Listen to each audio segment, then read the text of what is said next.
Hello बच्चों, क्या हाल चाल? बढ़िया। Welcome to all of you in your प्यारा सा channel defence classes by Vivek Vishwakarma.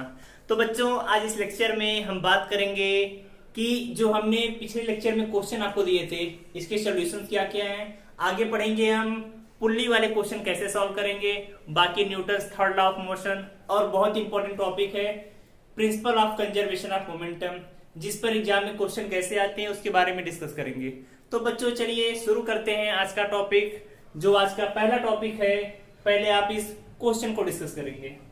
तो बच्चों जो पहला क्वेश्चन है, find normal reaction between two bodies and acceleration, कि जो दोनों बॉडीज हैं इनके बीच में, यहाँ पर 3 बॉडीज रखी हैं, इनके बीच नॉर्मल रिएक्शन कितनी आ रही है और 20 न्यूटन का फोर्स लगाने पर एक्सेलरेशन कितना जनरेट हो रहा है। तो चलिए शुरू करते हैं। पहले आते हैं पहले वाले क्वेश्चन पे। पहले क्वेश्चन में 3 बॉडीज दी हैं। ये जो 2 केजी का मास है, 20 न्यूटन का फोर्स लग रहा है। तो हमने बताया था पहले हर एक बॉडी का फ्री बॉडी डायग्राम बनाएंगे। अब फ्री बॉडी डायग्राम कैसे बनेगा? ये 2 केजी का है, 2 बॉडी कांटेक्ट में है, तो इस पे नॉर्मल फोर्स कुछ लगाएगा एंड एन लगाएगा, तो ये वाली बॉडी भी तो इस पर लगाएगी, ये भी इस पर एन लगाएगी, क्योंकि जहां कहीं पर भी नॉर्मल रिएक्शन आएंगे वहां पर हमेशा पेयर में आएंगे। अब 3 केजी 4 केजी है तो 3 केजी भी लगाएगा, ये भी इस पर लगाएगा। सपोज करिए n1 n1 के बराबर है। तो चलिए हर एक का पहले फ्री बॉडी डायग्राम बनाते हैं। पहला है 2 केजी का, 2 केजी का मास ले लिया, 2 केजी का वेट 2g नीचे की तरफ काम करेगा, ऊपर कुछ रिएक्शन एंड डैश। सपोज करिए आपको नॉर्मल रिएक्शन जो ऊपर की तरफ है उससे कोई मतलब नहीं है, आपको जो दोनों बॉडीज कांटेक्ट में है उनके बीच रिएक्शन से मतलब है। तो इन दोनों के बीच कितना रिएक्शन लग रहा है? अब देखिए जो नॉर्मल रिएक्शन लगेगी हमेशा उस बॉडी पर निकाला जाता है। तो 3 केजी का पहले 2 केजी पर लगाएगी तो डायरेक्शन इस तरफ होगी, कितनी? n के बराबर है। अब 20 न्यूटन का बल इस पे लग रहा है। अब बॉडी फोर्स लग रहा है तो बॉडी आगे की तरफ ही मोशन करेगी, क्योंकि एक्सेलरेशन दिया है आगे की तरफ, तो आगे कुछ एक्सेलरेशन ये होगा। तो बैलेंस करेंगे तो 20 रिएक्शन अपोजिट है बराबर m इंटू ए होता है। मास 2 केजी का है तो 2 इंटू ए। पहला इक्वेशन बन गया। अब आते हैं 3 केजी और 4 केजी के बीच में, इनके बीच में क्या हो रहा है? तो पहले आएंगे 3 केजी का, 3 केजी पे 3g नीचे की तरफ, कोई मतलब नहीं है, ऊपर n dash n double dash कुछ भी मानिए। अब देखिए 4 केजी की बॉडी 3 केजी पर फोर्स लगाएगी, कितना फोर्स है? n1 के बराबर। 3 केजी ने 2 केजी पर n के बराबर लगाया था, 2 केजी भी 3 केजी पर लगाएगी, कितना? n के बराबर। अब बॉडी तो आगे जा रही है, मतलब n का मान ज्यादा होगा, तो वैल्यू कितनी आएगी? n minus n1 equal to m into a, m3 into a. दूसरी इक्वेशन। अब ऐसे 4 केजी का बनाते हैं। पहले तो 4g नीचे की तरफ, ऊपर सपोज करिए n ट्रिपल डैश।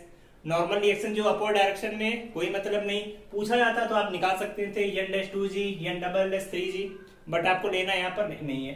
फिर अब देखिए 4 केजी पर इस तरफ तो कोई बॉडी कांटेक्ट में ये नहीं है, कुछ नहीं लगेगा, लेकिन जो 3 केजी की बॉडी है इस पर किधर लगा रही है? n1 की तरफ, और बॉडी आगे की तरफ जा रही है एक्सेलरेशन से। तो n1 की वैल्यू कितनी आ गई? n1 की जो वैल्यू आएगी m इंटू ए होगा। m का मान कितना है? 4 इंटू ए। तीनों यही बनेंगे। अब क्या करिए, तीनों को जोड़ दीजिए। जोड़ने पर क्या होगा? n से n कैंसिल आउट, n1 से n1 cancel out, 20 equal to 4 3 7 7 2 9 आएगा, 9 इंटू ए। कोई दिक्कत बच्चों? ए की वैल्यू कितनी आ गई? 20/9 मीटर पर सेकेंड स्क्वायर। कर लेंगे सभी। अब ए की वैल्यू आ गई, ए की वैल्यू इस इक्वेशन में रख दीजिए, n की वैल्यू आ जाएगी, यहां पे रख दीजिए, n1 की वैल्यू आ गई। पहले निकालते हैं 20 minus n equal to 2a, तो n equal to 20 minus 2a, 20 minus 2 into a का मान कितना है? 20/9, तो 20 9 180 आ जाएगा, माइनस 40/9, तो वैल्यू आ गई 140/9 न्यूटन। फिर इसी तरीके से n1 की वैल्यू है 4a, 4a का मतलब 4 इंटू ए का मान है 20/9, तो 20 चौक 80/9 न्यूटन। तो इस तरीके से हर एक कांटेक्ट के बीच में जितनी नॉर्मल रिएक्शन थी, जितना एक्सेलरेशन था, सभी ने सॉल्व कर लिया, वैल्यू आ गई। अब आते हैं सेकंड क्वेश्चन पर। सेकंड क्वेश्चन में बच्चों 3 बॉडीज कनेक्टेड हैं स्ट्रिंग से, पूछा है स्ट्रिंग में टेंशन कितना होगा, एक्सेलरेशन कितना होगा, ये निकालना है। तो चलिए बच्चों सॉल्व करिए इसे, कितनी वैल्यू आएगी आप सभी को बताना है। तो चलिए देखते हैं question number second. Question number second बच्चों क्या दिया है कि 3 बॉडीज है, इधर 22 न्यूटन का फोर्स लग रहा है।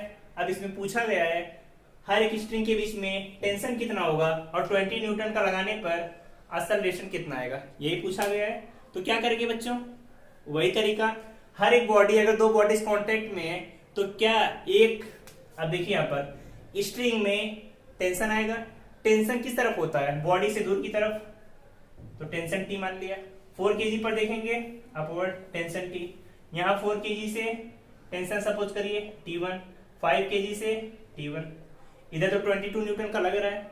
अब क्या करिए, हर एक बॉडी का फ्री डायग्राम बना लीजिए, फ्री बॉडी डायग्राम, आंसर आ जाएगा।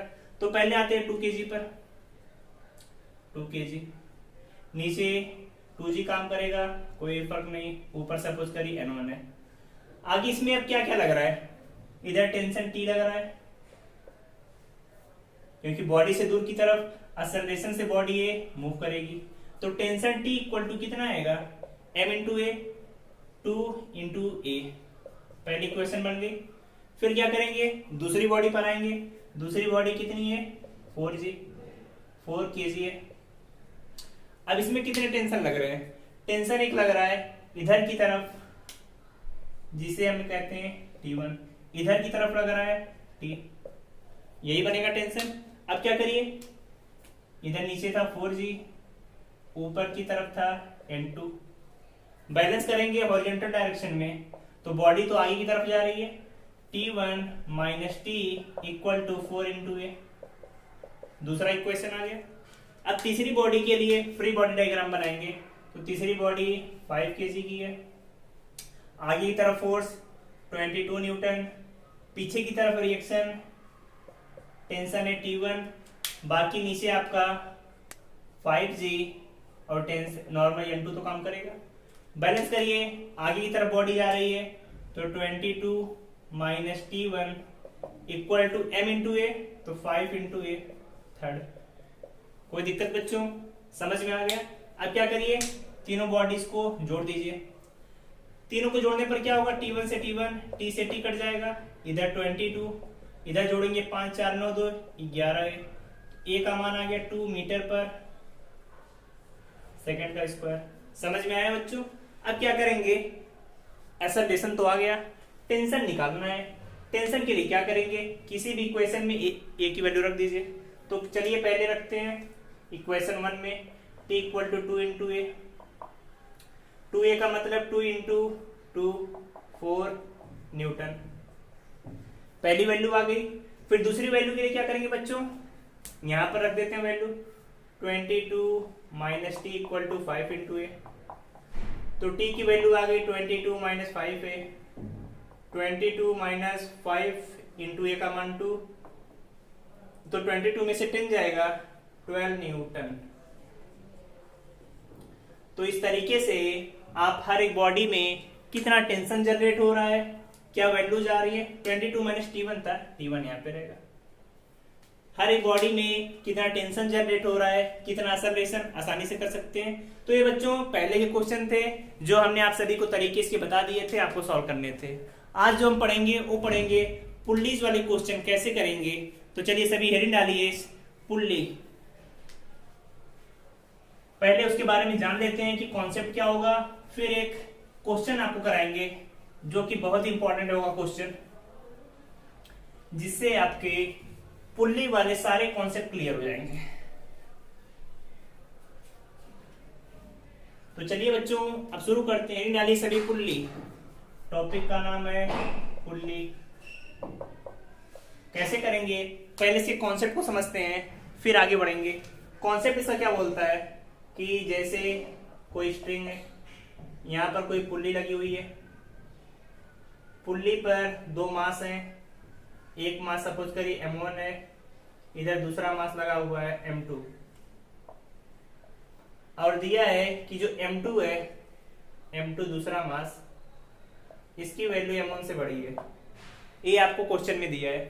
तो आपसे पूछा जा रहा है find tension in each string and acceleration, कि जो दो यहाँ पर पुल्ली हैं, अब पुल्ली में है तो आप देखेंगे टेंशन इधर की तरफ कुछ लगेगा बॉडी से दूर, इधर भी कुछ टेंशन लगेगा T, दोनों बॉडी में स्ट्रिंग एक है तो टेंशन भी एक ही होगा। समझ में आया? अब देखिए कैसे करेंगे क्वेश्चन को। और देखिए जिन लोगों ने इससे पहले की वीडियो नहीं देखे हैं जहां पर हमने फ्री बॉडी डायग्राम बनाना बताया है, तो पहले जाकर वहां के वीडियो देखिए, तब जाकर आप क्वेश्चन को आसानी से कर पाएंगे। तो अब चलिए शुरू करते हैं। इसमें पहले बॉडी के मास m1 को लेंगे, m1 के ऊपर टेंशन T लग रहा है m2 पे।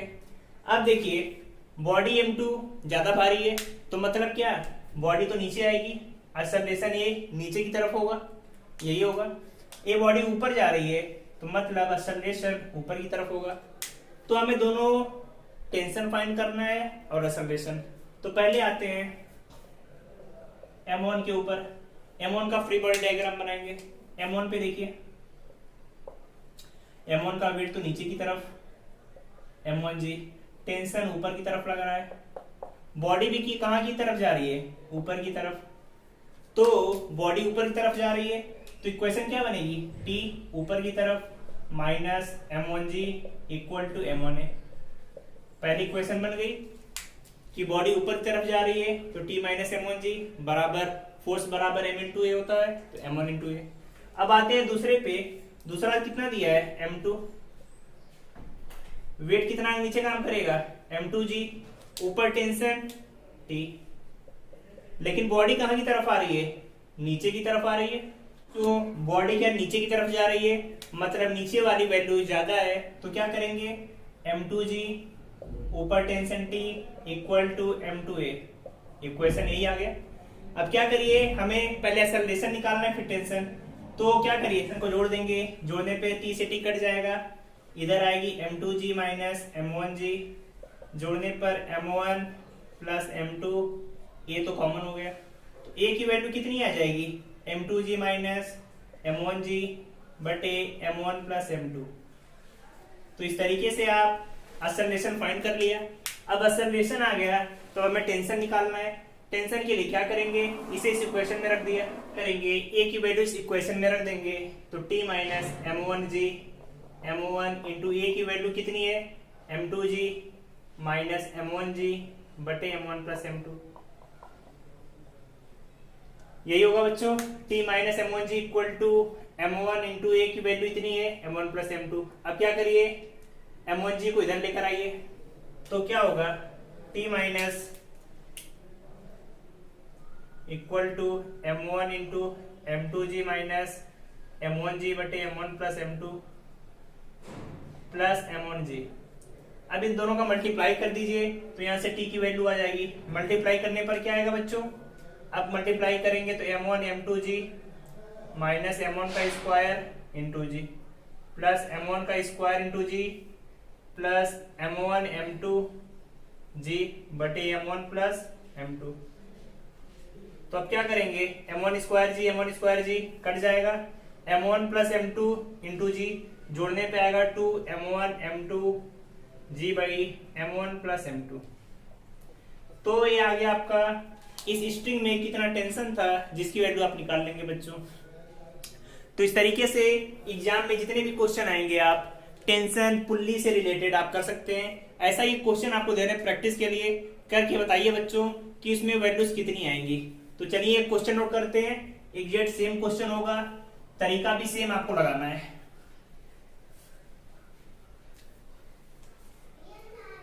तो देखिए कैसे करेंगे बच्चों, क्वेश्चन में दिया है आपको दो बॉडीज है, एक का मास है 1 kg और एक का मास है 3 kg। तो वही पूछा है, दोनों स्ट्रिंग में टेंशन निकालना है और आपको निकालना है कि एक्सेलरेशन कितना होगा। टेंशन तो स्ट्रिंग एक है और एक स्ट्रिंग हो तो टेंशन इक्वल होगा। तो कैसे निकालेंगे, सॉल्व करके वीडियो पॉज करके आंसर बताइए आप सभी। अब देखिए कैसे करेंगे, चलिए सॉल्व करके देखते हैं। तो पहले क्या करते हैं, किसी एक बॉडी का एफबीडी बनाते हैं 1g का। तो 1g तो नीचे लगेगा, ऊपर टेंशन, बॉडी भी ऊपर जा रही है, तो क्या होगा t माइनस 1g को g लिखा, m कितना दिया है 1 इंटू ए, तो t की वैल्यू माइनस जी प्लस ए, इक्वेशन 1 हो गया। फिर आते हैं दूसरी बॉडी पर, दूसरी बॉडी कितनी है 3g, ऊपर टेंशन t लग रहा है, और बॉडी भी तो नीचे ही आएगी क्योंकि नीचे 3 kg है, यहाँ पर 1 kg, तो जाहिर सी बात है m2 का मान m1 से ज्यादा है, तो बॉडी कहाँ पर आएगी, नीचे ही तो आएगी। अब कैसे निकालेंगे उसे देखिए, 3g minus t equal to 3 into a, second equation. अब दोनों को सॉल्व करके वैल्यू निकालनी है, जोड़ दीजिए, t से t कट जाएगा, दोनों को जोड़ने पर वैल्यू कितनी आएगी, 3g माइनस जी था, तो वैल्यू 2g के बराबर आएगी। इन्हें जोड़ने पर 4a, a की वैल्यू कितनी आ गई 2g बाई 4,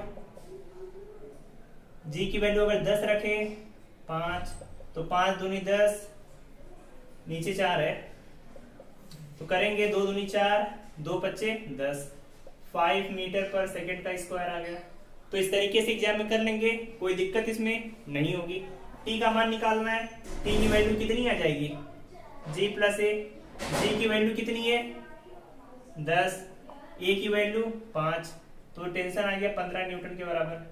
तो इस तरीके से एग्जाम में जितने भी क्वेश्चन आएंगे बहुत आसानी से सभी कर लेंगे। तो बच्चों नोट करिए, फिर आगे पढ़ेंगे इम्पल्स के बारे में कि इम्पल्स होता क्या है, इम्पल्स मोमेंटम इक्वेशन क्या होती है, और आगे उस पर क्या क्या इंपॉर्टेंट चीजें पढ़नी है आपको। तो नोट करिए सर, नोट करिए बच्चों। अब चलिए पढ़ते हैं आगे इम्पल्स के बारे में कि इम्पल्स क्या होगा। बहुत इंपॉर्टेंट पॉइंट है बच्चों इम्पल्स के बारे में जानना कि इम्पल्स होता क्या है। तो सभी हेडिंग डालिए, इम्पल्स जिसे हम हिंदी में कहते हैं आवेग। समझ में आया, इम्पल्स को क्या बोलेंगे, आवेग। कि इम्पल्स होता क्या है, किसी बॉडी पर जब लगेगा उसकी वैल्यू कितनी आएगी। तो पहले हम समझते हैं इम्पल्स के बारे में।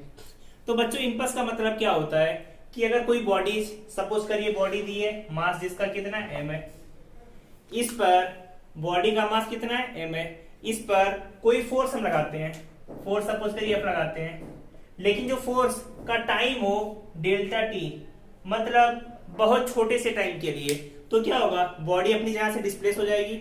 जैसे किसी बॉडी पर कोई बहुत बॉडी दी है, बड़ी बॉडी है, उस पर मास m, फोर्स हम F लगा रहे हैं, तो फोर्स लगाने से क्या होगा, बॉडी में डिस्प्लेसमेंट नहीं होता। लेकिन जब अचानक से हम लगाते हैं आवेग, तो क्या होगा, बॉडी में डिस्प्लेसमेंट हो जाता है। तो उसी फोर्स को जो किसी बॉडी पर बहुत कम टाइम के लिए लगता है, फोर्स और उस टाइम के मल्टीपल को क्या बोलेंगे, आवेग। तो पहले डिफिनीशन लिखते हैं। डिफिनीशन बच्चों इसकी क्या होगी, the product of force and short time interval at which force is applying to the body is called impulse। समझ में आया इम्पल्स का मतलब, जब किसी भी बॉडी पर फोर्स बहुत छोटे से टाइम के लिए लगे, तो उस फोर्स और उस टाइम के मल्टीपल को क्या बोलेंगे, आवेग। हिंदी में अगर बात करें, जब किसी पिंड पर बल बहुत छोटे टाइम के लिए, बहुत छोटे समय के लिए लगाया जाता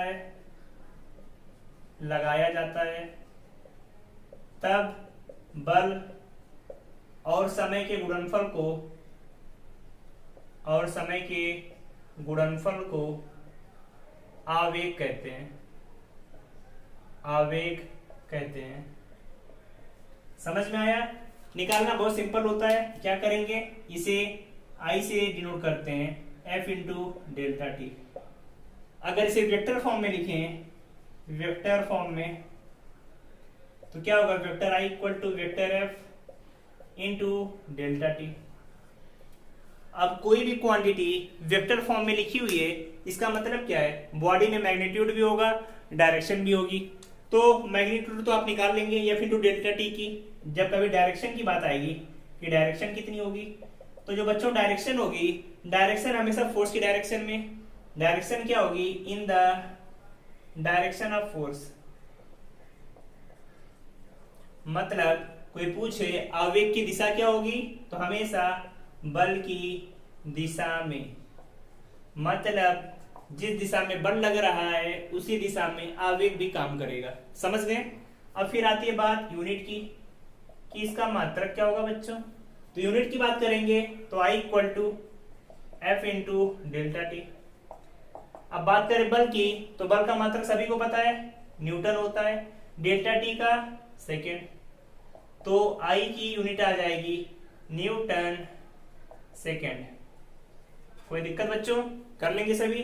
फिर बात आती है डायमेंशन की।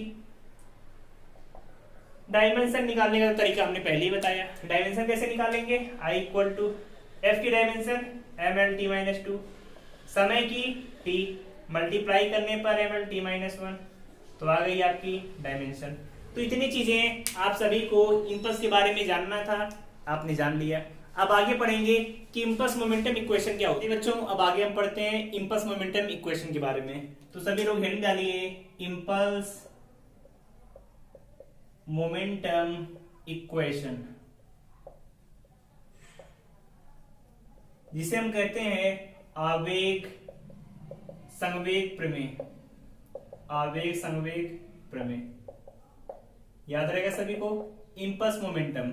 अब कोई अगर आपसे पूछे कि इंपल्स मोमेंटम इक्वेशन क्या होगी, तो आप क्या बताएंगे। तो उसके लिए पहले कुछ चीजें आपको पता होनी चाहिए। जैसे अगर आप सभी ने न्यूटन का सेकंड नियम पढ़ा हुआ है, न्यूटन का सेकंड नियम क्या था कि जो फोर्स होता है इक्वल होता है रेट चेंज ऑफ मोमेंटम। ये बताया था कि rate change of momentum is equal to force. अब अगर जो dt आपका है इसका लेफ्ट हैंड साइड में मल्टीप्लाई करें तो vector F dt equal to dp आ जाएगा। अब अगर दोनों का आप इंटीग्रेशन कर दें p1 से, अब जिसे टाइम है, फोर्स तो आपका यहाँ पर जो आपने अप्लाई किया कांस्टेंट है, टाइम को t1 से t2 इंटीग्रेशन किया, जो मोमेंटम है स्टार्टिंग में p1 था, बाद में p2, यही होगा। अब देखें यहाँ पर यह तो बाहर हो गया, dt का इंटीग्रेशन t आएगा, इंटीग्रेशन आ गया पर t, लिमिट कहां से, t1 से t2। इसी तरीके से dp का करेंगे, p आएगा, lower limit p1, upper limit p2। फिर सॉल्व करिए f t2 माइनस t1, इधर आएगा p2 माइनस p1, यही आएगा।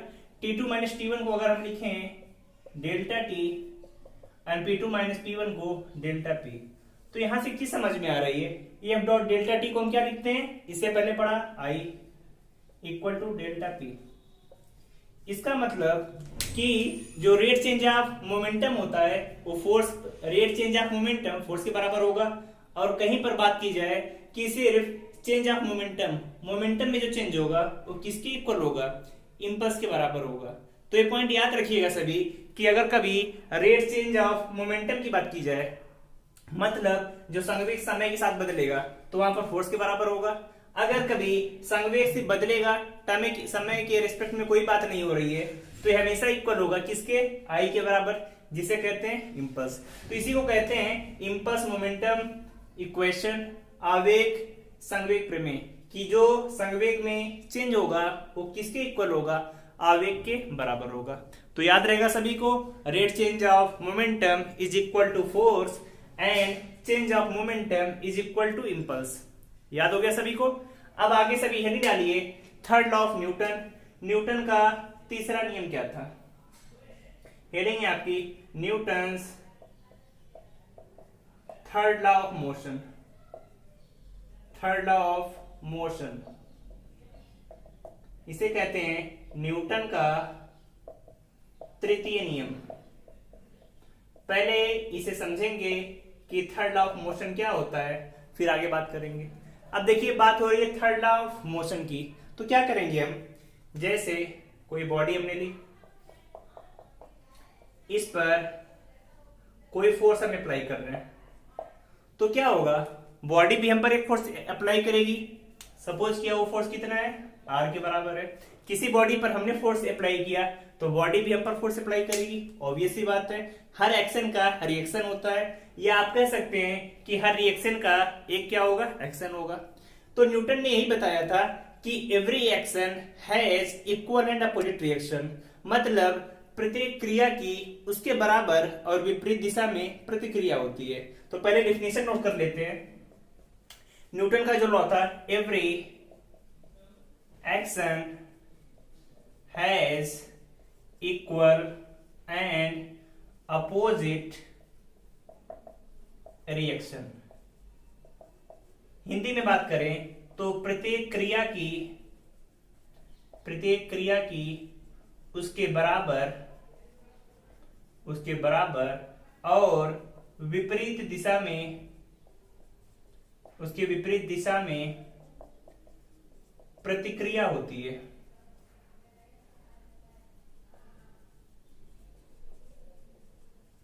याद रहेगा सभी को, every action has equal and opposite reaction. Hindi में बात करें, प्रत्येक क्रिया की उसके बराबर और विपरीत दिशा में हमेशा क्या होगी, प्रतिक्रिया होगी, रिएक्शन होगा।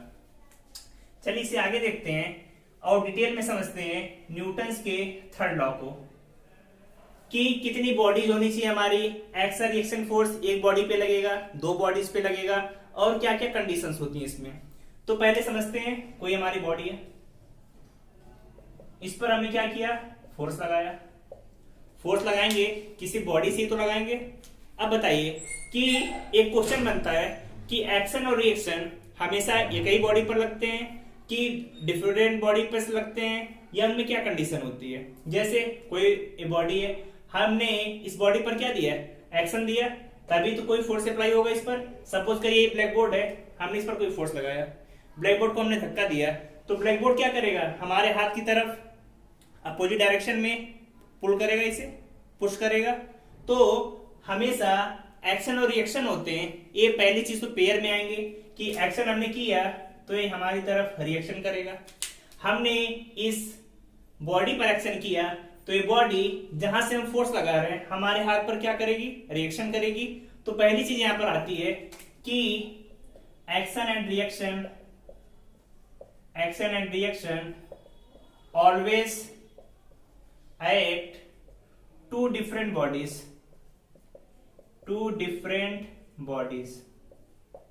जिसे आप हिंदी में लिख सकते हैं कि क्रिया और प्रतिक्रिया हमेशा दो अलग अलग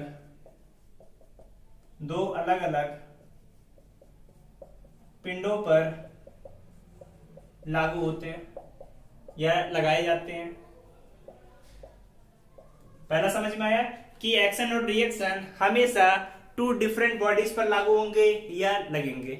अब दूसरी बात आती है कि जो एक्शन होगा रिएक्शन के बराबर होगा कि नहीं। तो दूसरा पॉइंट यही है कि जो हम फोर्स अप्लाई करेंगे, मतलब जो एक्शन करेंगे, इसकी वैल्यू हमेशा रिएक्शन के बराबर होगी। एक्शन रिएक्शन हमेशा क्या होगा, बराबर होगा। तीसरा पॉइंट कि एक्शन और रिएक्शन कभी भी दो फोर्स आएंगे तो हमेशा किस में आएंगे, पेयर में आएंगे।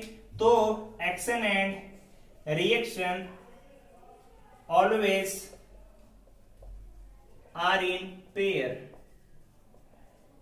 इसका मतलब क्या होगा कि जो क्रिया और प्रतिक्रिया